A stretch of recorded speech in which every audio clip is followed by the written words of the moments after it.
right, outdoorsman, I am here with my favorite friend.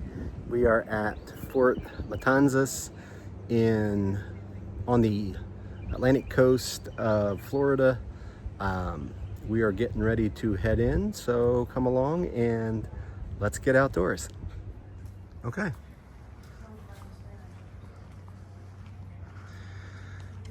This is the entrance to the visitor center and for the, as it says right there, ferry service.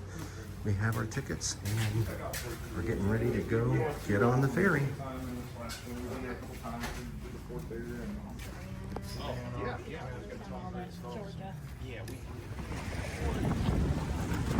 All right, everyone. We are heading down to get on the National Park Service ferry to get us across to Fort Matanzas.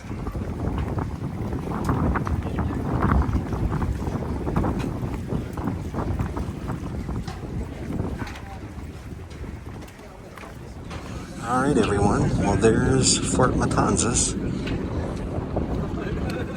We're walking up the gangway to get onto the island. Take a look. Actually, I guess we're getting to the mainland again. We were on an island.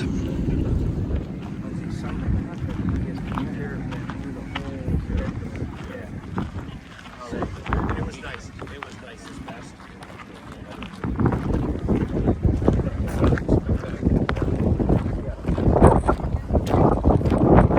Definitely windy here. Keeps the mosquitoes down.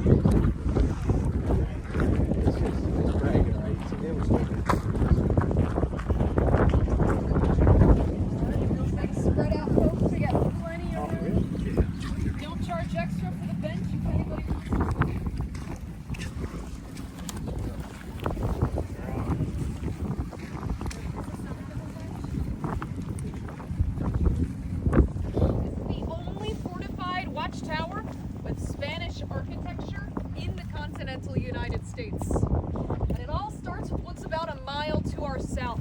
Beyond these mangroves is a bridge. Now underneath that bridge is the Matanzas Inlet. And that inlet serves as both an entrance and an exit to the city of St. Augustine, 14 miles to our north. You want to be able to control that traffic. And that's why this fort's here, to prevent enemy ships from sailing north and attacking the city. So this building started construction in the fall of 1740, and it was completed less than 2 years later, in 1742. So not only is this a strategic location, but this inlet's very shallow, so only smaller boats could have made it through, like sloops or galleys. And the thing is, those smaller ships, they can't hold the size or the number of cannons that you need to be able to take on a fort's walls. So Fort Matanzas, it's small, isn't it? Yeah, it is. But it's the perfect size for what you need at this location. Anything big around here, they really didn't need it. Now the soldiers that were stationed here were also responsible for patrolling the coastlines. Those patrols brought in pirates, a lot of shipwrecked survivors, fugitives, deserters. It's safe to say the soldiers stationed here spent more time out there than they did firing the cannons at enemy ships. Not that these cannons didn't get any exercise. This fort was attacked about a dozen times. But each time, this fort fired a warning shot, and the enemy turned around without firing a shot in return. This building was manned by an average of 7. They'd be out here for about 30 days at a time. So raise your hand. Who wants to stay out here for a whole month? Anybody? Couple hands? No toilets? Are we sure? All right, double it down. Now, as you can see on the back side of the fort, there's a 2-story structure. Got a top floor and a bottom floor. But each one of those stories is a single room. So the bottom room, that's the enlisted men's barracks. And that was shared by an average of 6 guys. But they are working in shifts. So 3 could be working while 3 could be resting in there. It's a lot more comfortable that way. That top room is the officer's quarters. He's got it all to himself. In there, he also has the food storage, the entrance to the powder magazine, and the ladder to the very top, the observation deck. You all are welcome willing to brave that ladder and go up to the observation deck today. It's a cool view. But keep in mind, it's a very different view than what somebody would have seen about 283 years ago. And it starts with the inlet itself. The Matanzas Inlet has naturally shifted south by about a half mile. So historically, they had a closer view to the ocean than we do today. This island has also changed a lot. In 1742, Rattlesnake Island was only 2 acres in size. This was small. Today, this island's close to 200 acres. And that's in large part due to artificial growth. There's two big factors in that. You've got the dredging of the intracoastal waterway on the other side of the island, and the National Park Service added extra soil around the fort's exterior to protect these walls from high tides. Now, as you can imagine, Fort Matanzas looks a little different too. Today, we see this exposed coquina stone, but historically, this structure was coated in a bright white plaster. It was decorated with red details. Does anybody see that flag? It's called the Cross of Burgundy. It's a first period Spanish flag. That would have been the first one to fly over this fort. So having the building, those same colors, was a symbol to those enemy ships approaching that they were now in Spanish territory. Well, this fort looks different. It sat abandoned for close to 100 years, between 1821 and 1915. And in that time, it was in rough shape. Trees were growing where the cannons are sitting. There were cracks all over the structure. Some parts completely fell away. The site became a national monument on October 15th, 1924. We just celebrated our 100th birthday. And the mission of the National Park Service is to preserve unimpaired. So a complete restoration has not been done. Only necessary repairs have been made to make public visitation possible. Today, Fort Matanzas stands as a reminder of the strength and the wealth of the Spanish Empire. And while Fort Matanzas was built by the Spanish, today it belongs to all of us. So please help us protect it by not sitting or standing on the walls or the cannons. And you can preserve yourselves by watching your step at all times, okay guys? Let's plan on being back on board by 12 minutes. Here you can see what the cannon would have looked like. And obviously they're all facing south.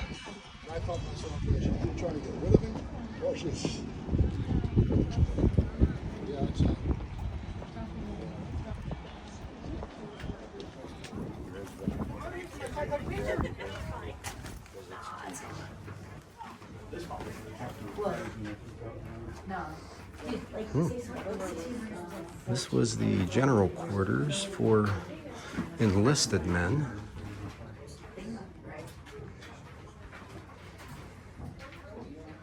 Upstairs would have been the officers' quarter. 6 guys would have shared this space. Been a little tight. They even had a fireplace because there were nights on shore where it got chilly.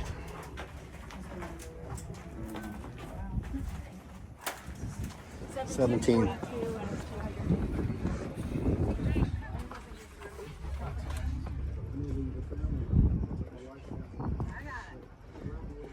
Wow, this is really cool. No worries.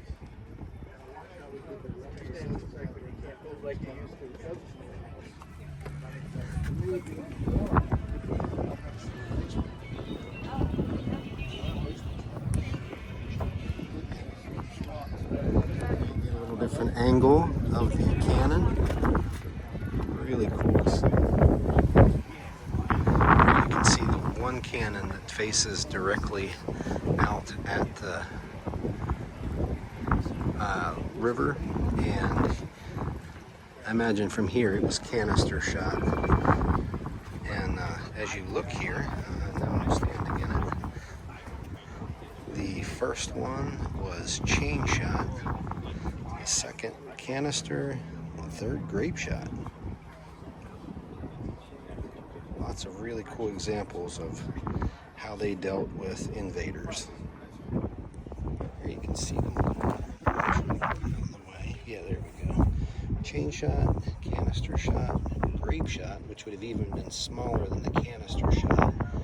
And then there you can see the different poundages that would have come out as well. All right, here is not only the powder magazine, but also a place to store fruits and vegetables, maybe even some dried fish. Just a general storage area here. The one in Augustine. All right, everyone, we are on the watch area now of Fort Matanzas. We're looking off to the north. Somewhere 14 miles up there is Castillo de San Marcos and also St. Augustine City. And we are going to go ahead and pan now off down to the south. And somewhere down there is the inlet to the Atlantic Ocean. You can't quite see it. You probably can. It's right there under the bridge. It's the inlet to the Atlantic Ocean. And there's Bobby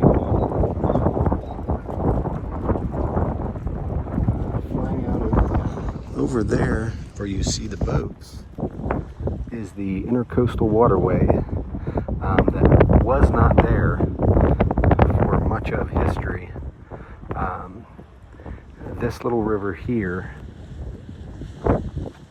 was the only way, short of being out in the Atlantic, which is over on the other side of those houses out there. But coming back here, you had to take this river the whole way up to St. Augustine, and this is why it was protected by Fort Matanzas. All right, this is the captain's quarters. He would have had his own desk, a locked cabinet, certainly a small bed. Interestingly, no fire here. So all cooking must have been done downstairs. And over here, as I said, is where you would have the storage, the powder magazine, and other related storages. Here, as we're walking around the front, you can see what the side that would have faced directly into the river would have looked like. But based on what we were told, by and large, this fort or watchtower never faced any actual shots, because they would fire their warning shots and the enemy ships would just turn around and head back away, because they were so small because of the shallowness of this river. All right, everyone, wrapping up the Fort Mazatlan video. A lot of interesting history here. Certainly enjoyed everyone's expertise that spoke with us. Interesting how one little fort could protect the entire city. And I guess really it was technically a watchtower. It wasn't even a fort. So certainly enjoyed our time, and until next time, get outdoors.